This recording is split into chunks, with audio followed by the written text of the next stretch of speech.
welcome to Would I Lie to You, the show where honesty is never the best policy. On Lee Mack's team tonight, a legendary Shakespearean actor who starred in Hamlet, Much Ado About Nothing and King Lear, though, of course, I know him best from Peppa Pig. It's Brian Blessed!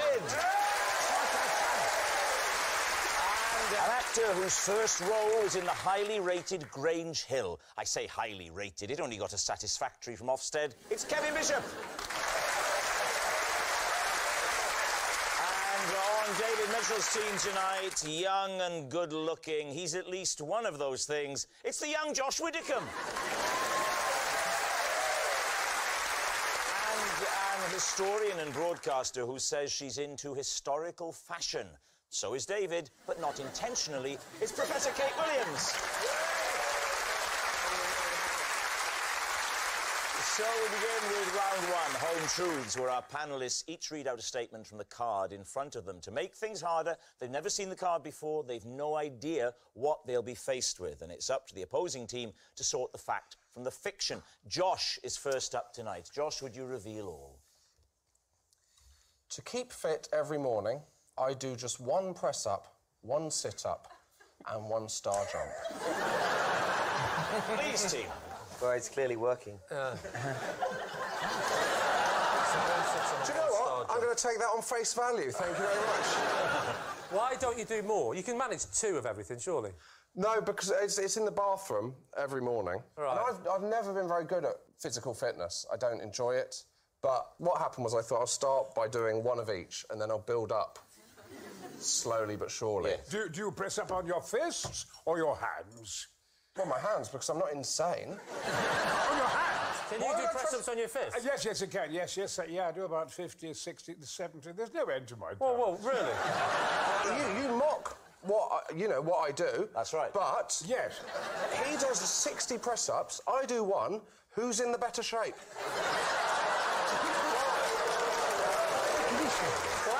He's climbed Everest. What have you ever done? 1 sit-up, 1 star jump. Could you demonstrate how you do it for us? Why don't you pop yourself just there? All right, so... Sure. Do you go into this in a sort of giddy way, or do you warm up? Because I find... I warm up! I find when I wake up in the morning, it takes me a while before I reach my full potential. I can't just go at it hammer and tongs. I have to stretch a little bit, make sure all the extremities are working. This is another detail as to why I do it in the bathroom, because I go for a shower, I take my boxer shorts off, which I sleep in, so I normally do it in the... in the nude? In the all-together, yes. Yeah, OK. Well, what order do you do them in? Press-up, sit-up, star jump. Well, you've got a So I do strength followed by cardio. Go on, then, do your press-up. Ready? Yeah. Yeah. We've been ready for a while, Josh. I'll be honest, normally I have my inhaler, so this is a gamble.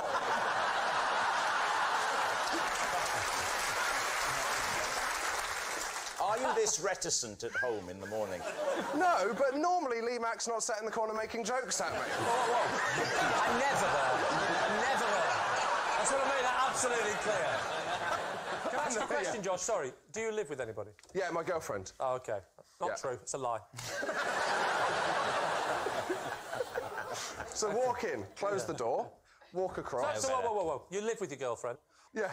Why do you need to close the door? Oh, because, come on, how emasculating is my exercise routine? I don't know. We haven't seen it yet. I do think as well, Lee, it's very important to keep mystery in a relationship if you want to maintain the magic. If you parade in front of your partner without a second thought, I think the magic can slowly diminish. Well, I'm lucky because my wife is blind. I think she's the lucky one in that relationship. All right. Right, walk in, close the door, and then... All right. Straight down. Into the press-up. 1 round. Ooh. Into the sit-up. Straight with that one.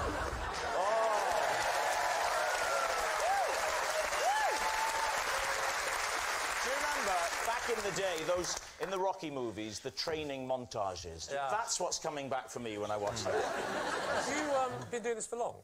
Yeah, 3 months. You seem to be struggling a bit on the sit-up. Well, I'm not going to lie to you. I'm not going to lie to you. There's a... By the way, you may have to at some point. There's a ridge under the bath that I can normally stick my toes under, so I use that. Oh, so you even cheat for your one sitter?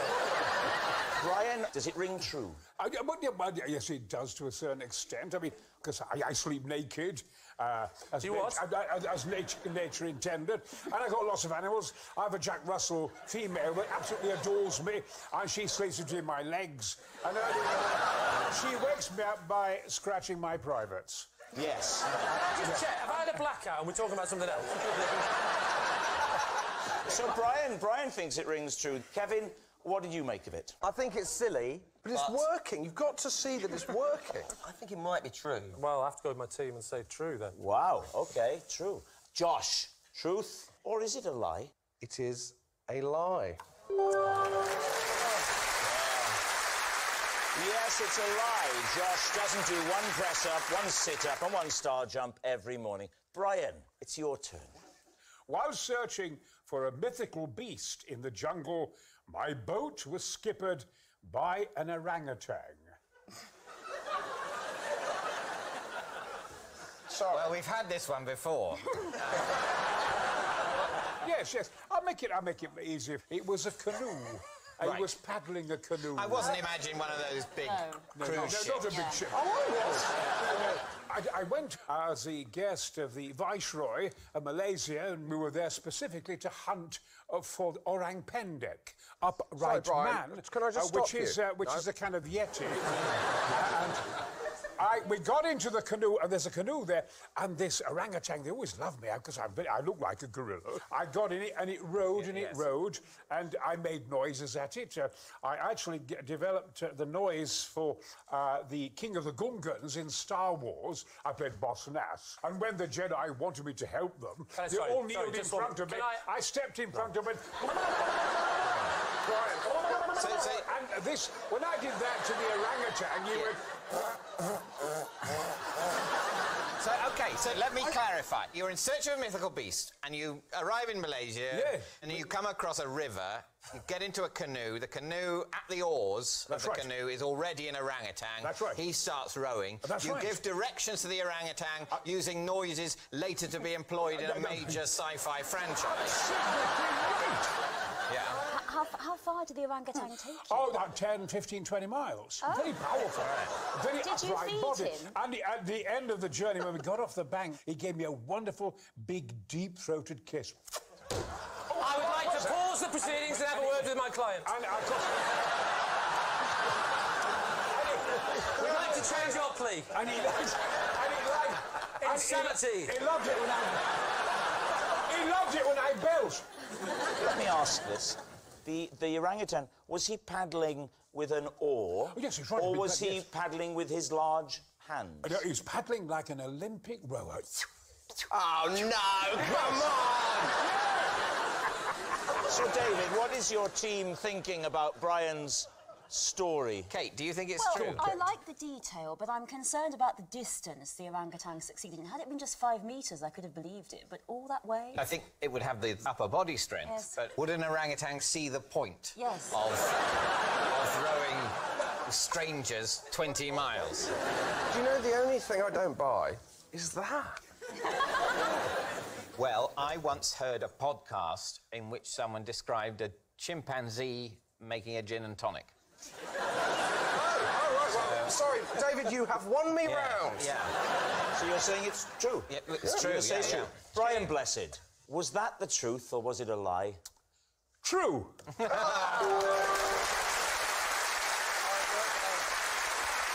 Yes, it's true. Brian's boat was skippered by an orangutan. Kevin, you're next. Right. I once found my postman's finger. OK. Where? On the floor in my hallway. On the floor in your hallway? Well, he Been sliced off by the letterbox. sliced off by the letterbox. He was posting a letter through my letterbox on a Saturday morning. And That doesn't sound very likely. and we suddenly saw a postman up against the window with a finger missing. He was banging on the window, screaming for help. And when we went to answer the door, the finger was just there. It was completely off. From where? From halfway? From his hand. No, from his hand. I mean, so whereabouts on the finger? From the top knuckle. You can stick it back on, can't you, and tape it and things like that. Yeah, before the hospital comes along, the doctor. We put it in ice, and he took it to the hospital with him, and they stitched it back on. And did it still move? I don't know. I've not seen him since. Had you previously noticed quite how vicious the action on your letterbox was? Well, I've never posted a letter in my own letterbox. Oh, you've had to pull a bulky one through. We all have. And I have.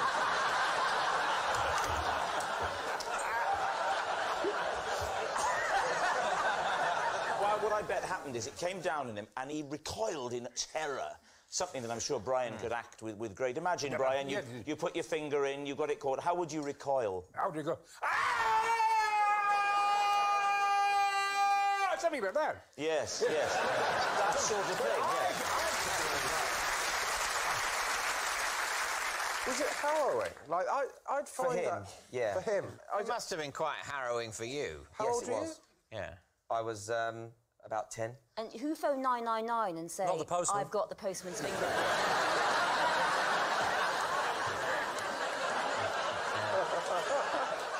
I mean, let's be practical. You could use your other hand. So, David, what do you think? Do you think it's true? I don't. I think it would have been more kind of affecting. I think Kevin's a bit laissez-faire with something that would have maybe been He wouldn't be able to tell a story like this yet. Because it'd be so traumatic. Yeah. And in fact, whenever anyone beckoned to him, he'd scream. Do you beckon to someone, or do you beckon someone? Probably beckon. You're right, I've wasted a preposition. So what do you say, truth or lie? Yeah. I don't want it to be true, because if it is true for Kevin's postman, it could be true for ours, because... Well, No, suddenly it explains all those fingers on the doormat. Yeah. I think it's not true. I think the ice is too convenient and it... I don't know what I mean by that. We're going to say it's not true. So it's a lie, then? Yeah. Kevin Bishop, the truth or a lie? It is, in fact, true.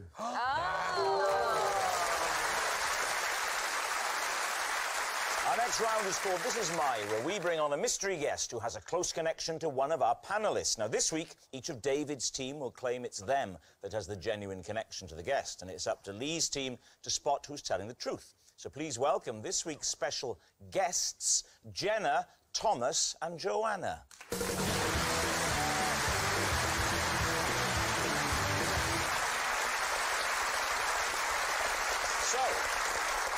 Kate, first of all, what are they to you? This is Jenna, Thomas and Joanna, and they let me sleep in their tent in Glastonbury when I couldn't find mine.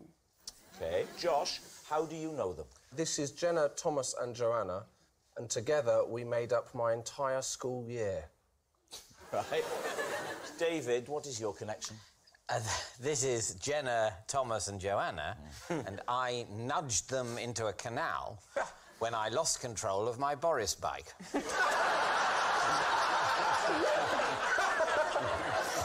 So, there we have it. Are they Kate's festival friends, Josh's school chums, or David's bike buddies? Lee's team. Josh, when you say between the four of you, you made up your school year, do you mean it didn't exist? My entire year was us four. So I'm looking at faces now to see if they look an equal age. Now, well, yeah, I suppose they... Do you think they look an equal age? Yeah, they do, yeah. Yeah? Yes, that's convincing. OK, that bit of the story we believe. Yes. They look a lot younger than Josh, it has to be said. Well, Well, you know, they're probably doing 3 to 4 press-ups a day. What's, Between them or in... What year was this? 1987 to 1994. I'd have been 4 to 11. Where was it? Where were you at school? Devon. Where in Devon? On Dartmoor. How many kids were in the other years? Oh, well, ours was the smallest. You don't say. Yeah. So the one below was 6. Right. I think it actually started to get bigger because the school got more popular, so by the time I was leaving, you were looking at 8s or 9s. Right. It's ridiculous. How does a child get any attention with that sort of class size? Have you stayed in contact with them? I haven't stayed in contact with Jenna and Joanna. Why? Why? Hang on, let's test him on this. Which one is Thomas?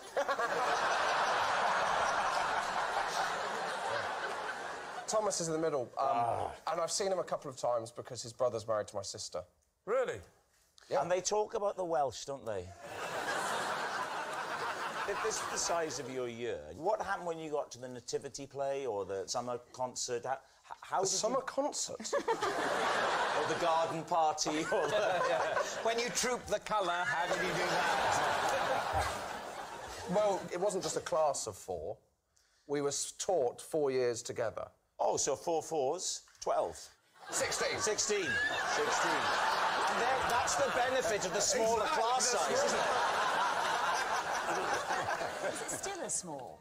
Well, I don't still go. No, but you must go. It would be frowned upon if I hung outside counting the children. I'm interested to know what the system was at lunchtime. Was it packed lunches, or did they provide something hot? Obviously, because there was only, 40 children in our school, there was no need to cook school dinners on site. So what, you went to a restaurant? What are you talking about? So we went to Wagamama's. No, So what would happen, because obviously most of us were packed, so there was... You've got a very high opinion of yourself.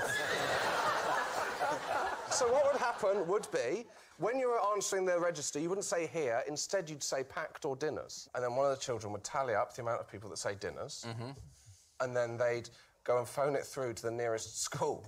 The nearest school is where you are. No, to the next school, who would then cook us the 8 dinners and get them sent across. You were having supply dinners, essentially, weren't you? Yeah, we had a kind of Meals on Wheels deal with our dinners. Wow. All right, who would you like to quiz next? David. Dave, yeah, Dave. Where were you cycling on your Boris bike? The Regent's Canal in London. Sort of from where I live towards eastwards, towards King's Cross. Eastwards? Where were you going? Mordor? I was travelling eastwards.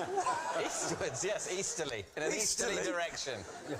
I'm off out. Where are you going? I'm going eastwards. I'll see you later. When you're back, I don't know. It depends what the westerly wind's like on the way back. Have you got a bay of Boris bikes near you? Not that near me. I was hurrying somewhere and I was late. Where were you going?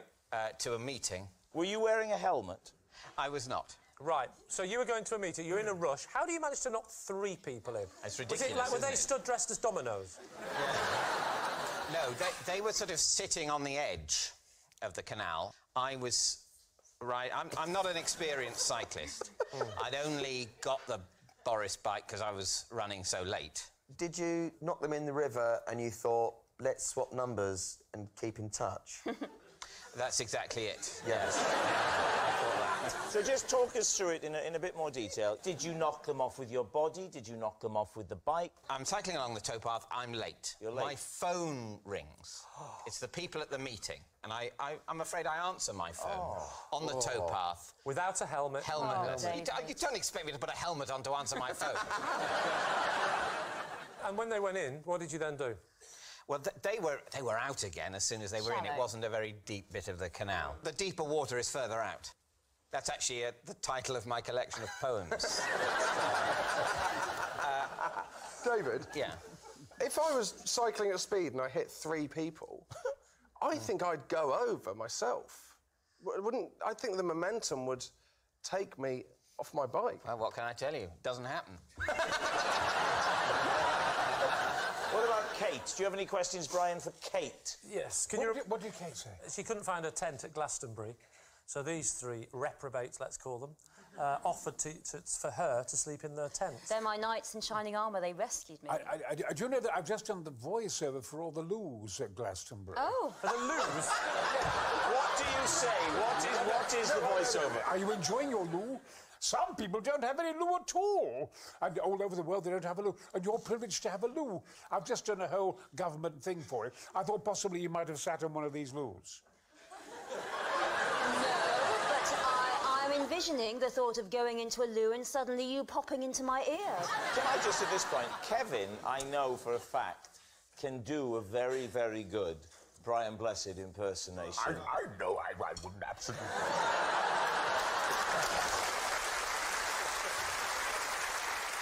Are you sitting down?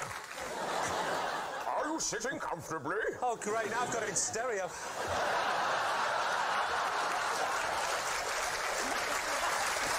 First of all, when was this? This was Glastonbury 2011. My boyfriend bought tickets for him and his brother, and then I heard that Beyoncé was going to be there. So I said I'll come too, so I could see the goddess. OK, in person. So you've lost your tent. So 1 o'clock in the morning, I needed to go to the loo, so I set off in search of the loos with my phone. And because you'd gone to see Beyoncé, when you couldn't find your tent, there's a joke coming up. Did you go, uh-oh, uh-oh, uh-oh, uh-oh? Rob. No. He told us about some joke that was on its way.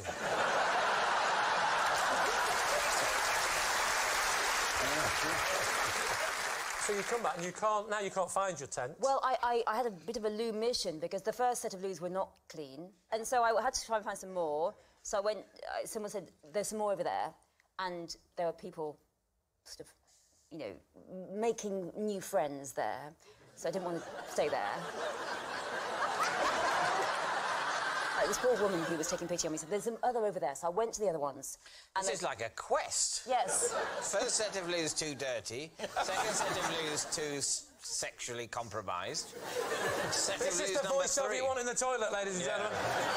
Don't forget, this is for defecation, not sexual compromise.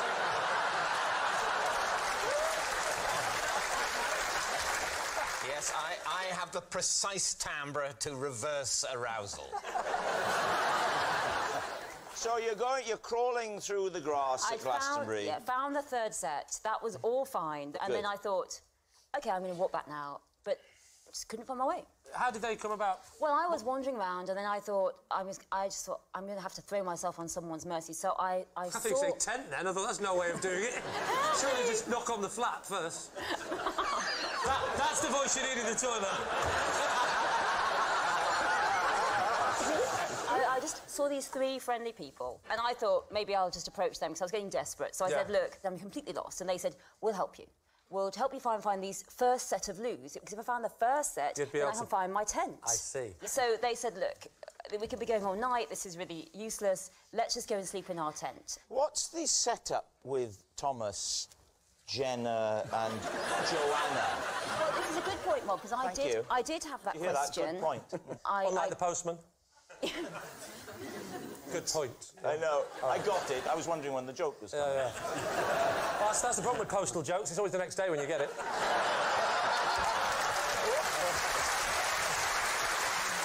All right, we need an answer. So, Lee's team. Are Jenna, Thomas and Joanna Kate's festival friends, Josh's school chums or David's bike buddies? Think there's any truth in David's story? Oh, no, not at all. No, none at all. Their escapade sounds like Chode of Chode Hall with the bike, going to the Bolly's bike, going down the canal. Regent's Canal, of course, that's near the zoo there, where you get lots of orangutans.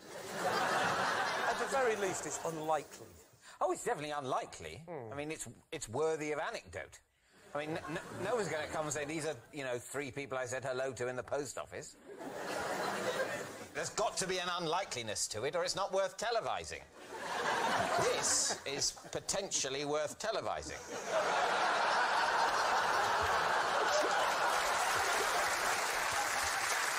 I think it's Josh. Brian thinks it's Josh. Yeah. Kevin?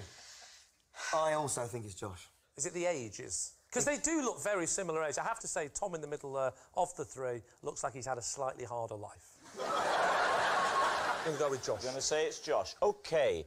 On behalf of the 3, Joanna, would you reveal your true identities?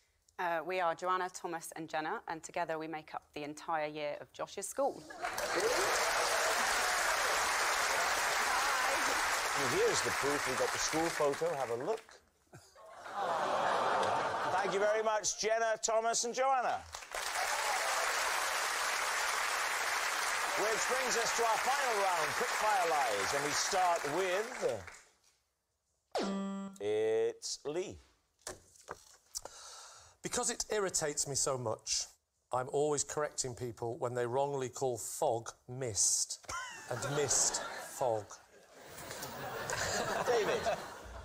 All right. What is the distinction, Lee, between mist and fog? Well, that is a very good question, David. Yeah. Any others? Mist is... I used to live by the coast. We used to have a lot of sea fret. You know sea fret. Nope. What's sea fret? Sea fret is like it's a sort of mist. Right. It's produced by the sea. Fog-like, you might say. That really irritates me, that, David. There is a thing called sea fret, and it's when the mist comes off the sea. It's the water that comes off the sea, and we used to have a lot of that. And I remember my mum said, oh, it's foggy again. And I killed her. I would say that was when it started. I call that day one. So, here's a question maybe familiar to you, Yes. Lee.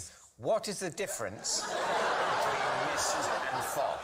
I'll tell you exactly the difference. Mist comes from a very rainy day, which then becomes... Misty. Misty. Whereas fog is when it's foggy. Fog comes from a drop in temperature. It's very cold suddenly. There has to be a sudden temperature change for fog. Mist is the opposite and is often created by heat, which causes water to evaporate and thus causing mist. And be honest, you weren't expecting that, Lee. So fog is as a result of a sudden drop in temperature, mist is a result of evaporation caused by heat. Yeah. And can you tell to look at it? Or do you have to have known the meteorological backstory? You can tell by looking at it. Mist is... how can I describe it in layman's terms? It's mist thinner. Yeah, fog is denser. Mist is a little bit... It's a bit easier to see. But how could you tell the difference between a light fog and a heavy mist? You can tell the difference in the same way as you can tell the difference between a light, fat person and a heavy, thin person. When was the last time you corrected someone on The that? last foggy day we had. Who was it that you corrected? Corrected a sailor, actually. How did you find yourself to be with a sailor? I was on a fishing trip. On a fishing trip? On a fishing trip, just off the west coast of Scotland. What were you doing up there? Lost. It was from Brydon we left. What do you feel about the Paul Gascoigne song Fog on the Tyne? I feel worse when he took that penalty and he missed.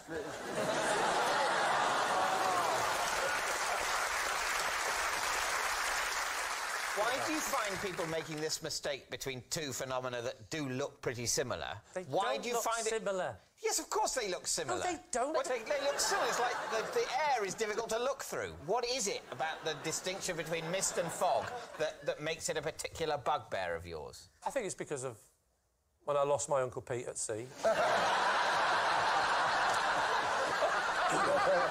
what are you going to say, then? Is it the truth? Lie. Lie. We think it's a lie. OK, Lee, truth or lie? It's a lie. Oh, that noise signals time is up. It's the end of the show, and I can reveal that David's team have won by 3 points to 2. Thanks for watching. Good night.